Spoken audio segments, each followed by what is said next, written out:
He leads me beside quiet waters. He restores my soul.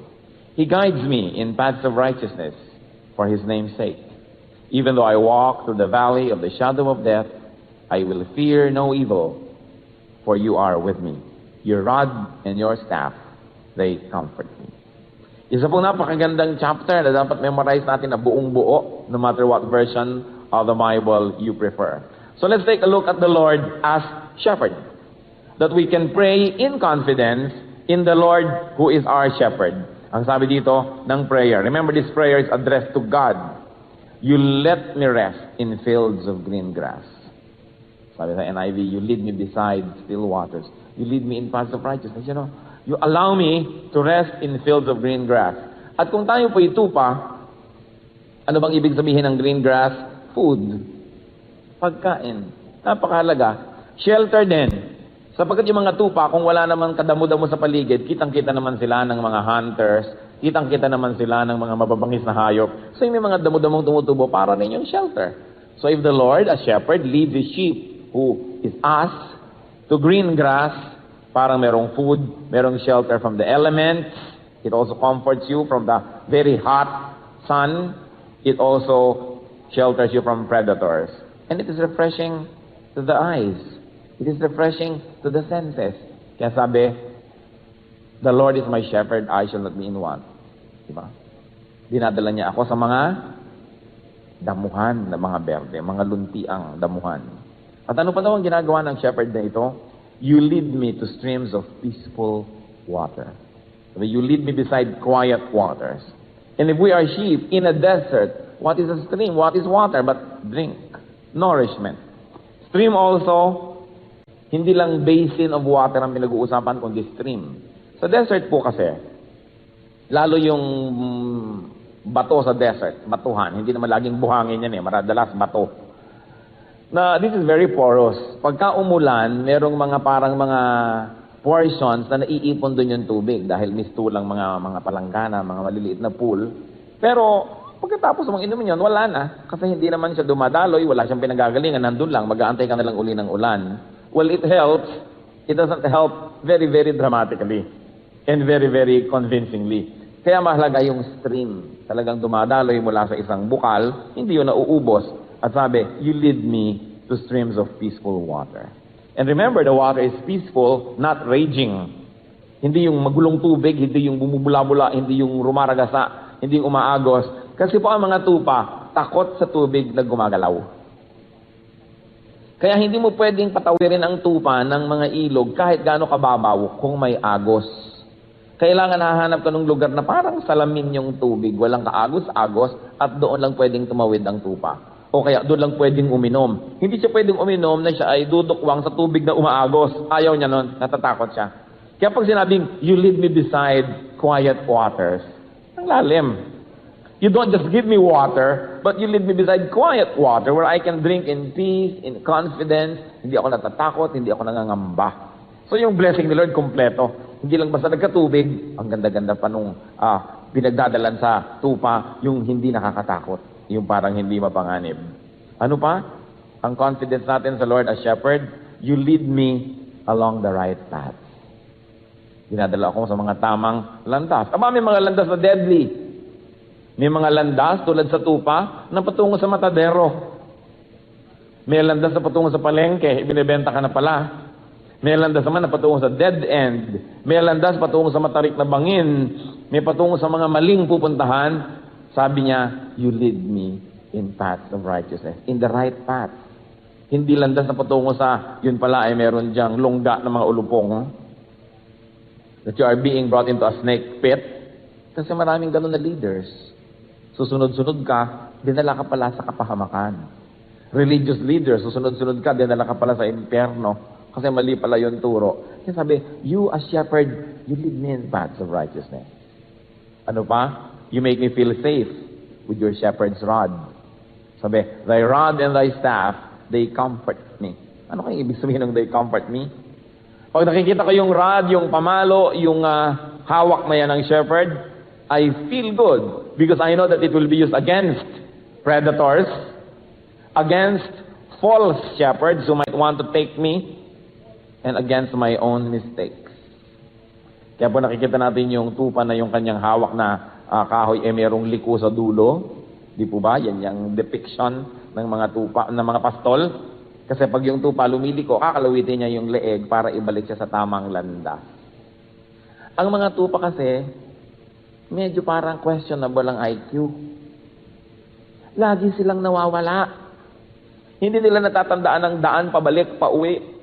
Laging kung saan mapanganib, doon napupunta. Kaya yung mga shepherd, kinukuha-kuha sila sa mga gilid-gilid ng bangin dahil nahuhulog doon. Ganun yung mga tupa. Para bang, tingnan yung katabi nyo. Parang tayo. Parang tayo.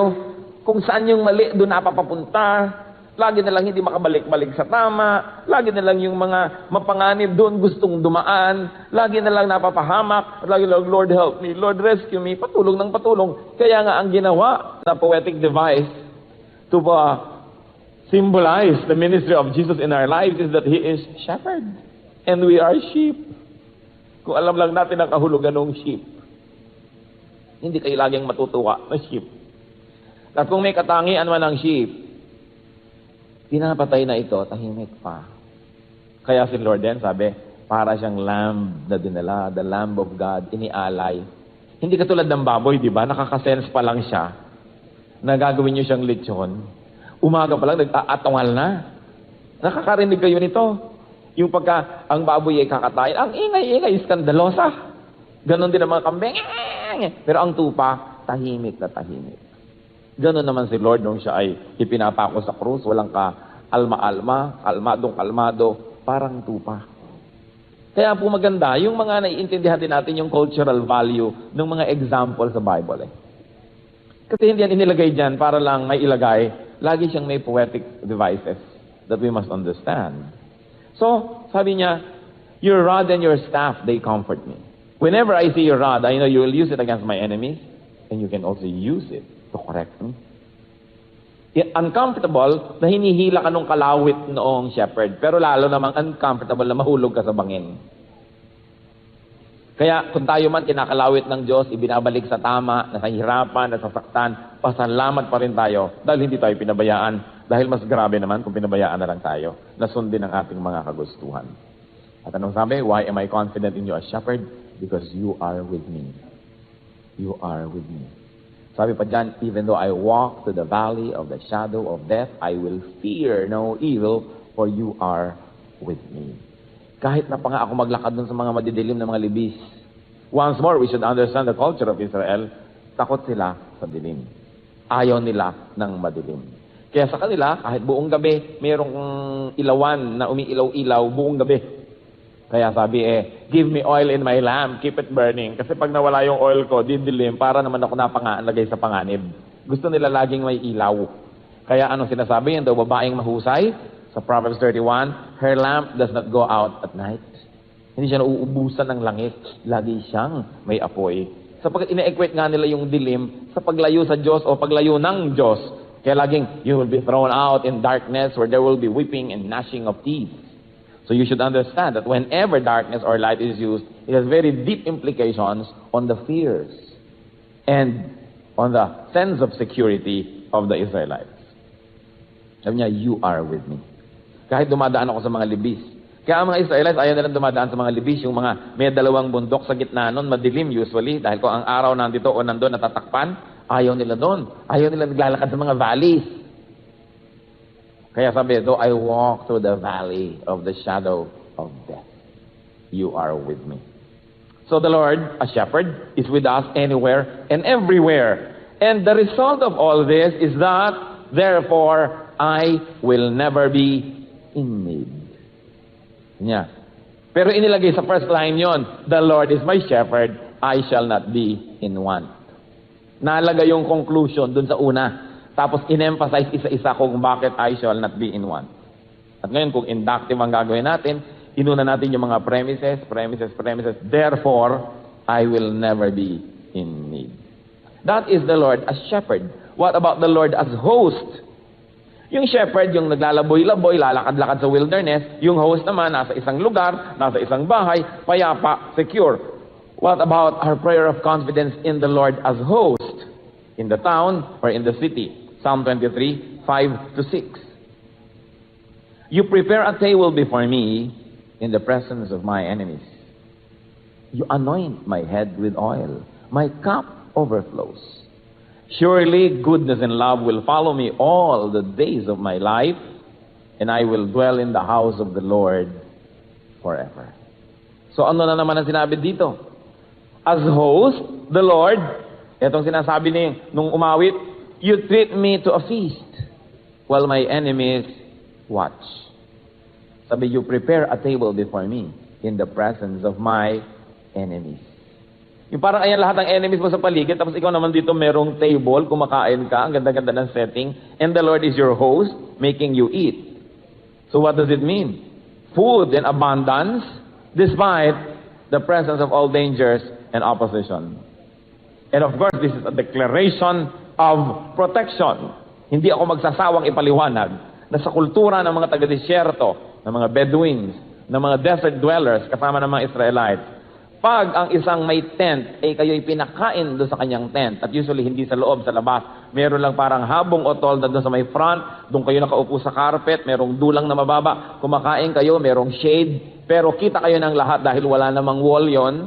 Ang sinasabi nung nagpapakain, ito pinapakain ko sa aking dulang, pinapakain ko sa aking hapag, walang pwedeng gumalaw sa kanya nang hindi mo nadadaan sa ibabaw ng aking malamig na bangkay. That is what it means to eat together in the culture of Israel. Kaya yun din yung very concept ng Lord's Supper. That when the Lord set a table, pinakain niya yung mga disciples niya sa tinatawag nating Lord's Supper. Ibig sabihin, oras na kumain kayo dito sa mesang ito, I will offer my life for you. I will die for you. I will give you my best. Kaya hindi kataka-taka si Judas, hindi tinapos yung kainan umalis agad. Parang meron na naman yatang kahulugan yung pag-abstain niya doon sa Lord's Supper. Kaya ang atin ding Lord's Supper, gagawin na natin quarterly para totoong supper. At tumahanap tayo ng magandang lugar para dyan. Hindi lang yung nagmamadali tayo dito tuwing first Sunday, kapraso nito, kapraso nun. Totoong supper. But, inaanyayahan natin ang lahat ng members ng church na ito, lahat ng mga dumadalo dito, lahat ng mga anak ni Lord. Pero, dadalo lang kayo kung ang ibig yung sabihin, I count myself as member of this family, as member of this church, as a member of the Lord's body, and I'm willing, ready, and able to give my best, sacrifice if needed, for the sake of this body, for the sake of this congregation. Kasi yun talaga ang tunay na kahulugan ng pakikisama sa pagkain na yan. Kaya pag sinabing, you prepare a table before me in the presence of my enemies. Ano ibig sabihin? Kahit nandiyan si Satanas, kahit nandiyan yung mga kalaban natin, ano pa mga enemies natin? Gutom, di ba? Hunger, diseases, illnesses, everything that scares us. These are our enemies. Sabi niya, you prepare a table before me in the presence of all these enemies. So ano yung confidence na yon? No one can touch me. No one can harm me because the Lord is my host. And that is what Psalm 23 is saying. That as a host, O God, you treat me to a feast while my enemies watch. Pwedeng mangyari yun. Sabihin nyo, naku, tagutom na ngayon, taghirap, paano tayo? Ang Diyos ay nasa langit. God is in His holy temple. Kilala niya, alam niya kung sino ang kanyang mga anak. Sa desyerto nga, humigit kumulang 2 milyong mga tao. Pinakain ni Lord araw-araw for 40 years. Hindi sila nagtanim, hindi sila nag-agriculture, hindi nag-aquaculture, pero umuulan yung pagkain from heaven, manna from heaven. At ang mga mareklamo mga tao, ito sabi ito, nakakabor na, boring na ito kinakain namin. Anong ginawa ni Lord? Bumugaw ng mga ibon sa kanilang dako at sila na may nag-barbecue para naman maiba-iba ang kanilang kinakain.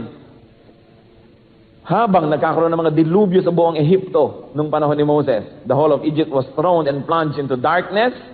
Goshen, the area where the people of God lived, was basking in light coming from the sky.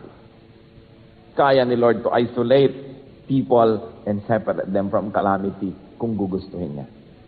Tulad ni Gideon, binigyan ni Lord ng misyon at sabi niya, Lord, kung totoo pong ito ay gusto kong malaman na kayo nga ang nagpapadala sa akin sa misyon. Narito itong balabal na ito, narito itong wool na ito, ilalatag ko dito sa hamugan ngayong gabi. Kung talagang gusto nyo kung pumunta sa pinapapunta nyo sa akin, bayaan nyo na mabasa ng hamog itong wool at yung buong paligid ay tuyo pag nakita ko sa umaga. At nakita nga niya, yun lang ang basa, tuyong-tuyo ang paligid. Nang pinilipitan niya, isang mangkok na liquid ang nakuha. Sa inyo, Lord, huwag naman kayong magagalit, baliktarin lang natin para sure. Ngayong gabi naman, ilalatag ko uli, basain nyo lahat ang paligid at ito naman ang tuyo. At nangyari. Kaya siya naman ay sumunod sa inuutos ng Diyos. Anong point natin? Baka naman maglatag na kayo ng maglatag ng kung ano nung bimpun siyan na samantalang itatanong nyo lang, papasok ba ako sa opisina o hindi? Lord, pagkabasa, hindi. Hindi naman ganyan natin i-abuse yung mga ganyan. Pero ang point is, kung kaya niyang basain yun lang at tuyo yung paligid, o kaya ituyo ang basa ang paligid at tuyo yun lang, hindi ba niya tayo kayang i-bless kahit ang paligid ay hindi nabe-bless? Kaya yun ang Diyos. Kaya dapat meron tayong confidence. Hindi tayo laging natatakot, ayan, ang bababa na ng rate ng peso, ang ganito, ang ganyan. Let's do our best. Let's contribute to the economy of our country. Masigi tayong masipag, magi tayong matipid, at huwag tayong magaksaya, at ipaubaya natin sa Diyos ang lahat, sapagkat siya marunong mag-alaga ng kanyang mga anak. Sabi niya, you prepare a table before me in the presence of my enemies. Yung kainan na yan, kaya masyadong masalimuot, maging sa Revelations chapter 3, verse 20. Sabi niya, here I am. I stand at the door and knock. If anyone hears my voice and opens the door, I will come in and eat with him and he with me. Kumakatok ako sa pinto, sino man ang magbukas, papasok ako at makikidulog at kakain kasabay niya. Hindi na naman isang kainan lang at merienda ang pinag-uusapan dito. Sinasabi ni Lord, pag ako'y nakidulog sa inyo, para ko na rin sinabi, I will give you my life. No one can touch you. You will be the apple of my eye. Whoever touches you, touches me first.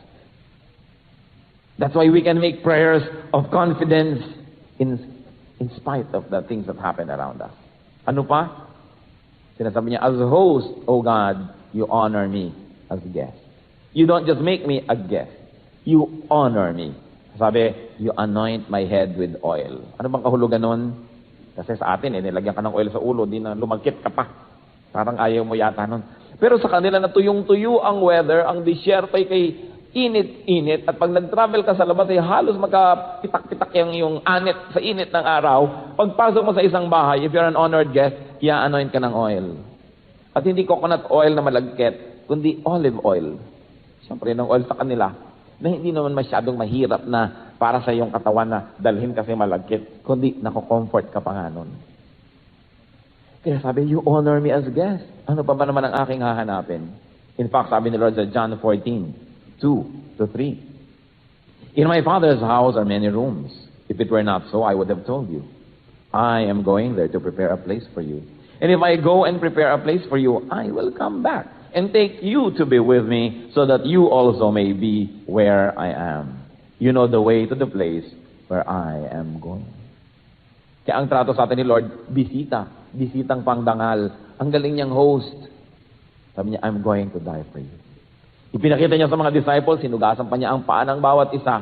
Kasi nung araw, pag pumapasok ka sa bahay ng may bahay, kung ikaw ay pinagpipitagang bisita, i-anoint ka ng ang head mo ng oil, lalagyan, at may maghuhugas ng iyong paa. But hosts do not wash their guests' feet. Their slaves do it. Pero si Lord, siya mismo ang naghugas ng paa. Pinapakita niya talagang wala na akong hindi ibibigay sa inyo. Ang lahat-lahat ibibigay ko na sa inyo. Pati yung karangalan, sukdulang at may expense. Kaya nga, kinuha ni Lord lahat ng kasalanan natin, di ba? Para tayo maging sinless. Kinuha niya yung sin, inilagay niya sa katawan niya, tapos dahil doon namatay siya, binayaran niya. Kaya bayad ang kasalanan na nagpapaligtas kay Jesus. At kung wala si Jesus, walang salvation. Kasi sino nagbayad ng kasalanan mo? Di wala. Kaya ikaw ang sisingilin pagkatapos. Kaya mahalaga yung merong Savior.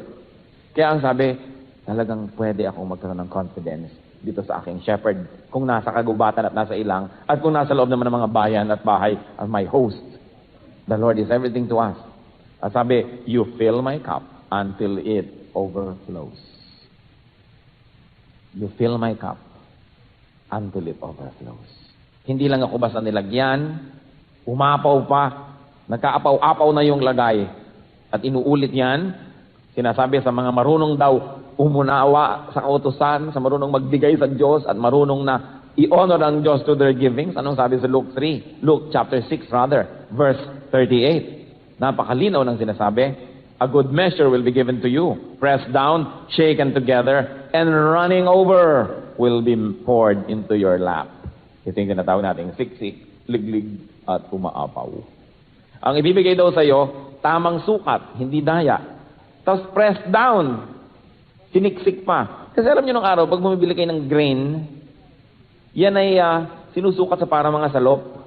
Bumibili kayo ng bigas, trigo, whatever, palay, sinusukat.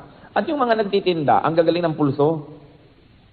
Pag dumakot yan nung pangdakot nila nung halimbawa bigas at inilagay sa salop mo, talagang hiwa-hiwalay ang grain pagdating niyan, ang bilis-bilis na isasalin yan sa supot, kasi pag tinagalan nyo kahit konti, bumababa. Kasi may mga hangin-hangin yan sa pagitan. Konting tagal lang, kung puno dito yung halimbawa yung salop, mamaya bababa na yan ang konti. E di dapat lagyan na naman nila para mapuno. Kaya yung madadaya, ang bilis maglagay at ang bilis maglipat sa supot. Tapos ibibigay na sa iyo. Pero hindi daw ganun magbigay ang Diyos. Anong ginagawa? Good measure, tama ang sukat. Hindi yung salop sa labas, tapos sa loob pala, ang kapal-kapal ng kahoy. Parang nakakabili ba kayo ng kung ano-ano mga produkto, ang laki-laki ng lalagyan, ang taba pala nung ilalim, konti lang pala yung laman. Para ba mga lansones sa Laguna, puro pala dahon ng saging yung ilalim, yung ibabaw lang yung lansones. Ganon. Pero sabi, a good measure, pressed down, at shaken together. Niliglig pag gano'n, para yung mga grain bumaba talaga at ang mapuno pa uli at umapaw. Ganon daw magbigay ang Diyos. Walang kadaya-daya, walang kakulang-kulang, sobra-sobra pa. So ang resulta, you fill my cup until it overflows. Parang Filipino hospitality. Busog na busog ka na, konti na lang ang kailangan mo, hahainan ka pa ng isa na namang bandehado. Yung sobra-sobra. Kung minsan, hihingi ka, bigyan nga ako ng patis, bigyan ako ng suka, isang drum ang ilalagay sa'yo. Paano gusto mong isipin? Hindi ba marunong sumukat ito? Wala ba siyang common sense? Wasteful ba siya? Pero pag tingnan nyo yung kalooban, kasi gusto mag-please. Ayaw niyang isipin na minamenos nyo siya, kinukontihan nyo yung bigay. Kaya ang dami-dami. Sometimes that the middle class cannot understand from the other, let's say the working class. Ba't ang dami nila maglagay? Kasi nga, they want to please. But of course, kung wasteful na yon sa ating buhay, hindi naman siya tama. But that's how the Lord gives. The Lord gives until it overflows. Kaya naman ang sabi, you fill my daily life with kindness and love. You fill my daily life with kindness and love. That's what the Lord does as Savior, as Shepherd, as host. And you will be my shelter forever. Sabi, I will dwell in the house of the Lord forever. Translate to, you will be my shelter forever. You will be my rock. You will be my fortress. You will be my house. You will be my wall. Therefore, I am safe. So ano naman yung result? I will never be in need. Yun na naman ang result. Ano yung mga na-fill dito ni Lord ng mga needs? Yung basic, food, shelter, protection. Ano pa? Yung mga secondary levels of needs, abundance, acceptance, love, and the higher levels, security, comfort, honor. You honor me as a guest. Tayo pwede mag-pray ng prayer of confidence kay Lord as shepherd, as host. Paano naman si Lord as prophet and savior? Well, He does as He says. Luke 2:29-32. Sovereign Lord, as you have promised, you now dismiss your servant in peace. For my eyes have seen your salvation, which you have prepared in the sight of all people, a light for revelation to the Gentiles and for glory to your people, Israel. This is Simeon praying. Sapagkat sa Simeon, pinangakuan siya ng Holy Spirit na hindi siya mamamatay, na hindi niya makikita yung Savior. Kaya nung makita niya si Jesus, dinala sa temple, ito yung prayer niya, Lord, pwede niyo na po akong kunin. Tinupad niyo talaga ang inyong sinabi. Talagang tinutupad niyo ang inyong sinasabi. So, as prophet, as God, we can be confident in Him because He is the one who hears our prayers. God as one who hears our prayers. Matthew 6:9-10. This then is how you should pray. Our Father, hallowed be your name. Your kingdom come. Your will be done as it is in heaven. Grabing declaration of confidence ito. When you say you are in heaven, meaning God is powerful. God is powerful. Isa siyang figure of speech. Hindi sinasabi nga sa heaven, ka ang layo mo, hindi mo kami marinig. Hindi yun. You are in heaven, therefore, you hold all the buttons ng lahat ng power. Parang hawak nyo ang remote control. Hawak mo yung power, you are in heaven. So, you are powerful and I can be confident in you. Kaya therefore, I can say, your will be done. Yung gusto nyo ang masunod. Meron akong gusto, hinihiling ko, baka pwede. At kung hindi yun labag sa iyong kalooban, pero kung meron kayo ibang iniisip para sa akin, hindi yung iniisip nyo ang mangyari kasi kayo naman ng Diyos, kayo makapangyarihan, kayo yung tama. What confidence in prayer? Na kahit gaano kasidihi yung panalangin natin, sinasabi natin, Lord, kayo pa rin ang masunod. Kahit gusto ko ito, kung ayaw nyo, diwag. Pinagpe-pray ko lang naman ito dahil baka naman makalustot. Baka gusto nyo rin, baka pwede. Pero kung hindi, diwag, yung gusto nyo pa rin ang masunod, hindi ako magtatampo, hindi ako magagalit, kasi your will be done. Napakahalagang attitude sa prayer, yung meron tayong confidence that we trust God more than we trust ourselves, that we trust God's intelligence more than we trust ours. And God always hears. That's what's important. What else? We can trust God as the good Father. We can pray prayers of confidence to God as God who is the good Father. Matthew 7, 9-11, the Lord compares himself with human parents. Which of you, if his son asks for bread, will give him a stone? Or if he asks for a fish, will give him a snake? If you then, though you are evil, know how to give good gifts to your children, how much more will your Father in heaven give good gifts to those who ask Him? Sabi, kayong mga may mga anak na, di ba mahal na mahal yung mga anak nyo? Pag humingi ba yan ng tinapay, binibigyan nyo ng bato? Pagkagat niya, putol ang ngipin nyo dahil bato? Ako pa kaya na banal? Ako pa kaya na ama nyo sa langit? Ang di magbigay ng mabuti sa inyo? Napakalinaw naman siguro. Hindi na tayo dapat magduda. Pag may ibinibigay ang Diyos, dahil siya ay mabuti. At pag may ipinagkait ang Diyos, dahil pa rin siya ay mabuti. Hindi dahil siya ay maramot, hindi dahil siya ay kuripot, hindi dahil siya ay masama, dahil siya ay mabuti. Kasi kamisan may mga hinihingi tayo. Sa tingin natin, tamang-tama sa atin. Pero sa tingin ng Diyos na nakakaalam ng lahat, makasasama. Kaya di niya binibigay. O kaya may ibibigay siya, pero sa kana, 30 years from now, ibibigay. Yung pala, pag ibinigay sa iyo ngayon, makakasama lang Hindi ka pa handa, hindi ka pa pwede. So, later ibibigay. So, Lord, kaya ibigay nyo ngayon agad, kaya ibigay nyo sa kana, o hindi nyo ibigay kahit kailan, salamat pa rin, I will still be confident in you, I will still trust you, because you are my loving Father. Ang ganda ng analogy, ang taong makasalanan ay mabuti ring magulang. Di ba? Alam natin yan. Kahit pa nga masama napakabuti mo pa rin magulang. Kahit ka pa nga magnanakaw ninanakawan mo nga yung iba para ibigay sa anak mo. Although hindi natin ine-endorse at hindi tama. Pero ganun kabuti ang magulang. Kaya nakikita niyo naman yung mga iba kumisan, mga convicted killers na ang mga anak talaga. Hindi po, napakabuti po ng aking magulang. Sa'yo. Anak ka kasi sa iba, mabuti ba siya?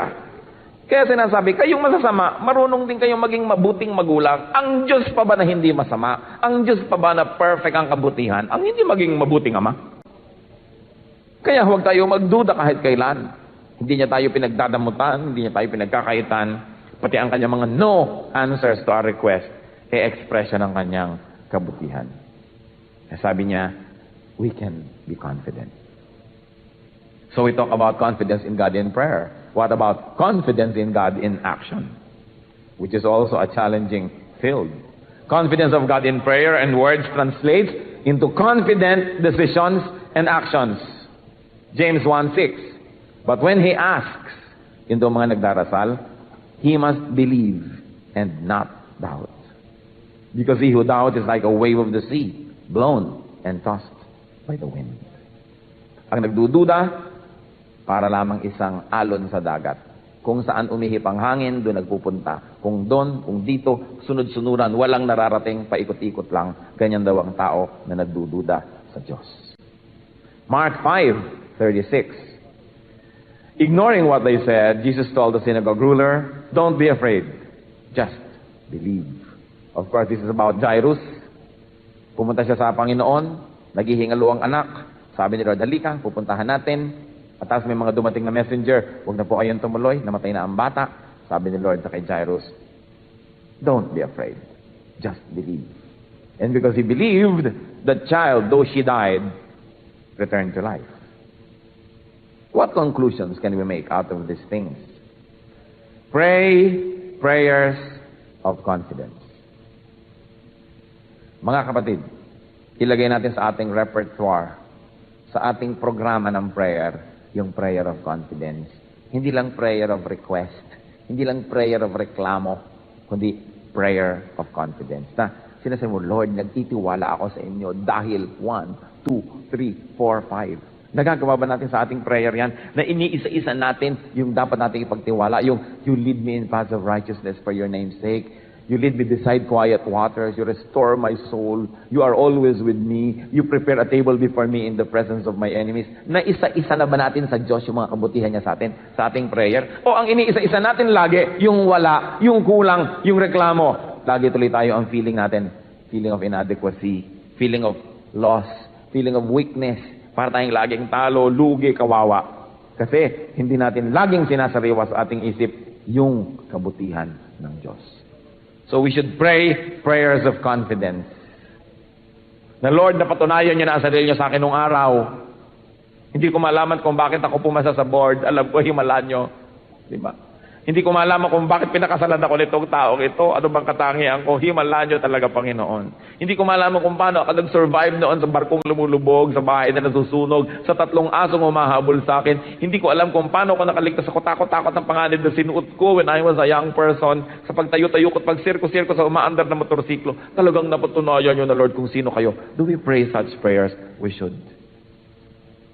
Dahil dapat inaalala, sinasariwa yung pagkilos ng Panginoon sa atin. Kasi kung ano siya noon, ganun siya ngayon, ganun siya bukas. Dapat nating inaalala ang kanyang mga tagumpay sa ating buhay. That we should always declare confidence in God in prayer.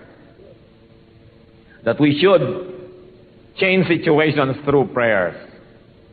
And if the situations don't change, I assure you, at least your heart will change when you pray prayers of confidence. So make more of this. Payamanin natin ang ating panalangin. Ang mga Kristiyano kasi 95% ng panalangin, shopping, request, hingi ng hingi, utos. Teka muna, magpe-pray ako, dyan muna kayo. Tapos Lord, gawin mo po ito, baguhin mo po ang asawa ko, bigyan mo kami ng pera namin, ganito. Yung pala, pag-uutosan nyo lang yun, Diyos.